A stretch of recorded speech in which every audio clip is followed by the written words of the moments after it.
This will probably be a short video. Thank you for stopping by. I noticed this a year ago. This is my talking clock. I like it, having a talking clock, because I live alone, so I've got my Chromecast that I can talk to, and I've got my clock that I can talk to. That's just so sad. Because when the lights are off and I can't really see, I can just... It is 7... And I can just hear. It is 7:59 p.m. I can hear what time it is. The alarm has not been set. Yep.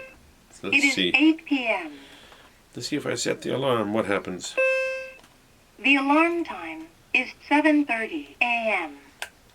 So I'm going to set the alarm to go off in like a minute. Because there's something I noticed a year ago on this very day. And I just thought it was funny, and I was lying there in bed, hitting snooze, letting the clock just go back to sleep every 5 minutes. I wasn't really falling asleep or anything, but the clock... The alarm time is 8:02 p.m. Okay. The alarm would go off every 5 minutes, and I would hear the same thing over and over, and I just thought, my clock is trying to tell me something. The alarm time is 8:02 p.m. So it's going to go off in about a minute. And when it does, you'll hear what I heard a year ago in the morning. Now, of course, I heard this every year that I've had this clock on this very day. And it never really struck me as funny. But a year ago it did. And then I kind of realized as this date approached, it is the 4th of March. And I thought, okay, well, if, I'll see if it amuses me again. And if it does, I'll throw a little video about it. So it should go off pretty soon. So let's see if it works.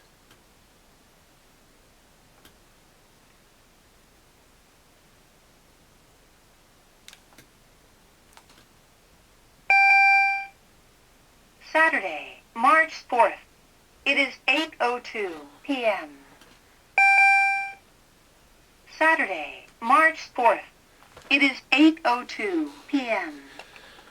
So a year ago, when this went off, I kind of really noticed what it sounded like, and I thought my clock was being very militant, and it's just going, Saturday, March 4th, like it's ordering me, like I'm a soldier and I should march forth.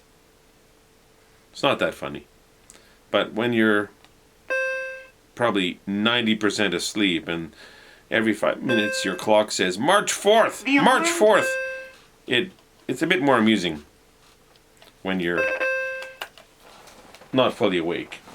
Anyway, aside from sharing that, I thought I would pull out some of my Gachapon and just show some of the things I've got. So I'm going to pull them out of this this huge bag I've got them in. And let's just see what I have. Now, this one... Oops, I dropped it. What is this one from? Oh, okay. Yeah, so this is a series of things from Jujutsu Kaisen, which is an anime series I really liked. I haven't read the manga, but this wound up being like a little zippered up pen case with the main character Yuji Itadori and the demon that lives inside of him on it. So that's something. I didn't really pay attention to what this particular machine was spitting out. I thought I was going to get a figure or something, but I got a pen case, and I never use pen cases. So that'll probably never get used in any way. So what else can I pull out? I'm going to try to pull out some that are a bit larger. Now, what's this one? Oh, okay. So this is from Damachi. Is It Wrong to Pick Up Girls in a Dungeon is the English title. And this has Bel Cranel and his goddess Hestia, and he's carrying her as he runs. So this is from season 1. This is kind of their date that they had. I really like this anime. It's got some really good action this season. This is the 4th season. So it's now in the 4th season, part 2. Really good action. So I like Damachi. So what else can I pull out? What's this one?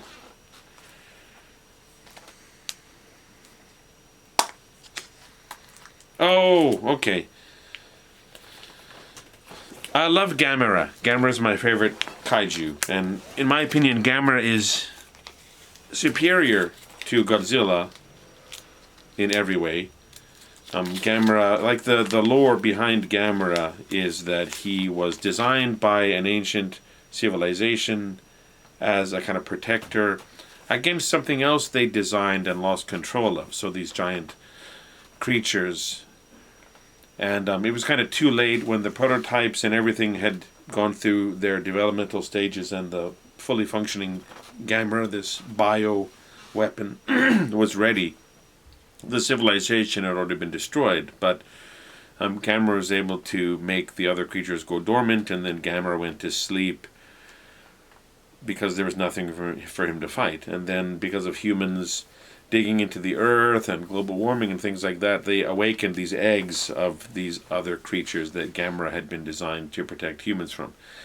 And so he reawakened and was fighting these monsters, and the collateral damage, destroyed a lot of cities and killed a lot of people. So the world leaders and the military thought they have to do something to stop Gamera because he's very active.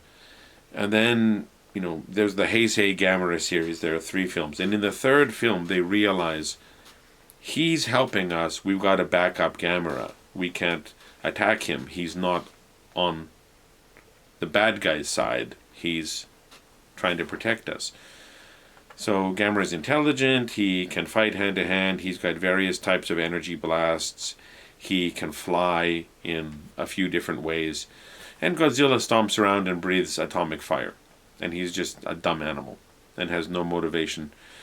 So Gamera is a superior character. Now in the U.S. versions of Godzilla and the Godzilla vs. Kong film, that thing, they gave Godzilla some aspects of Gamera's backstory. He was worshipped by ancient humans. He's an ancient being, not designed by people, but he always maintained a certain level of balance, and he was dominant over the other creatures. And when those creatures began kind of subsiding, he just went away and lived deep in the earth, feeding off the radiation that was down there. So they did give him, he's intelligent, he has a goal, he wants to maintain this balance of nature, he wants to stop these other creatures from asserting their own dominance. He was worshipped by humans and interacted with them in the past. So they took some of the aspects of the Gamera lore and blended it into the Godzilla character, which I think made Godzilla, the American Godzilla, a much superior character to the Japanese one. Although I do like your classic Godzilla. So this one is there's a bunch of these Gamera figures. There's Legion and it is like these things that Gamera fights, and there's a flying Gamera, and then there's Gamera in the action pose. And I got this one. You put it together, this is one of the flying creatures. And I got the flying creature, one of each version. And then I got the stupid flying Gamera, like 4 times in 3 different places in various machines. And then I finally got the hero pose Gamera, and it's somewhere in this big container. So I'm just going to keep pulling out a couple more random things, and then I'll put this video up. There's no real plan to this. I just wanted to get the clock to say March 4th. So let me put this back in here. Now, another one I grabbed. So these are all jumbled up. There are some that go back for several years in this giant bag of stuff. Now this is, of course, my nice little figure of Anya from Spy Family. She's wearing her school uniform. And this seems to be a collection of the main characters. So Lloyd, Yor, Anya, and then Anya's school friend just nodding off and falling asleep. So this is Anya nodding off and falling asleep. So there are sometimes odd little concepts and themes behind the Gachapon machines. There was this whole series of characters who had colds and were in their beds with little towels on their heads, in their futons. So it's all just something fun for people to collect, that's all. It doesn't have anything to do with the story or anything like that. Like this one, there are two characters from another anime called Ray Zero. There's Rem and there's Ram, and they're sisters, and one has blue hair, one has pink hair. And yeah, these are Rem and Ram in their pajamas, so I got, one of the pajama figures came out of the machine.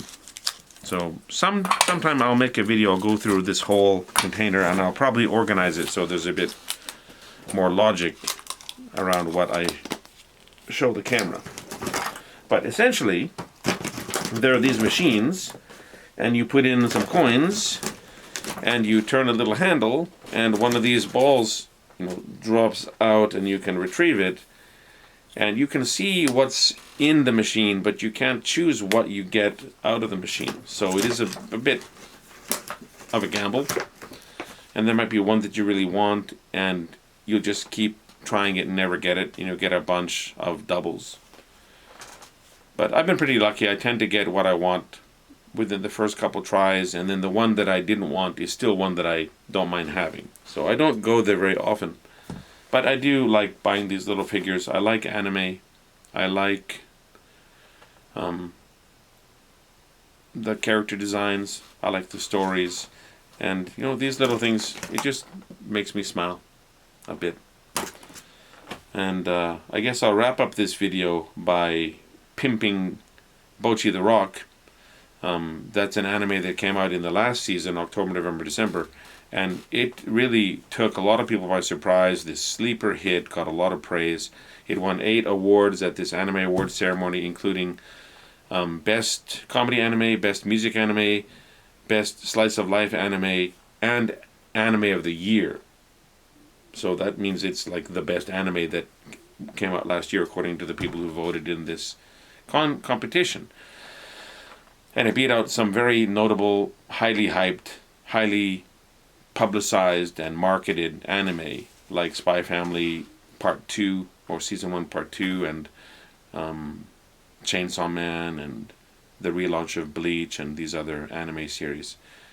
And it also won Best Voice Cast, well deserved, Best Adapted Screenplay, so the writer took the manga and expanded it a lot and also maintained and expanded the level of humor. Best Director, and the visual style of this is so experimental and risk-taking, and they use a lot of different kinds of animation, not only your typical CG kind of cell-drawn animation, but also clay models, stop motion, paper cutout figures, actual hands blended in, or actual real scenes blended into the anime backgrounds. And then it also won Best Original Soundtrack, and Best Song, which is totally fair because it's a music anime, and they have all of these original songs they had to write and then record in studios and then animate for the show, and the songs are all top-notch, high quality, and I've listened to those songs over and over and over again on YouTube. So I will highly recommend Bocchi the Rock. It's set around 2 locations, but mainly around Shimokitazawa. It's a place I used to go to a lot, especially when I lived in Shigamiono, because it's on Odaku Line. I could go there pretty easily. And people go there and do these little tours, and they will go around and see places that were in Bocchi the Rock and take their picture with the same background. So it's set in real locations, and I was thinking about going there and doing that over the New Year's holiday, but I was too lazy. But I do know somebody who is in a band in her high school, a rock band, and they went to Shimokitazawa to recreate those pictures.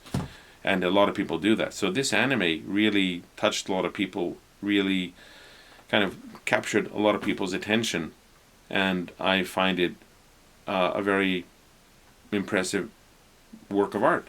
So if you like anime, if you like voice acting, if you like good music, if you're a fan of rock, or especially Japanese rock, there's a lot of layers to this.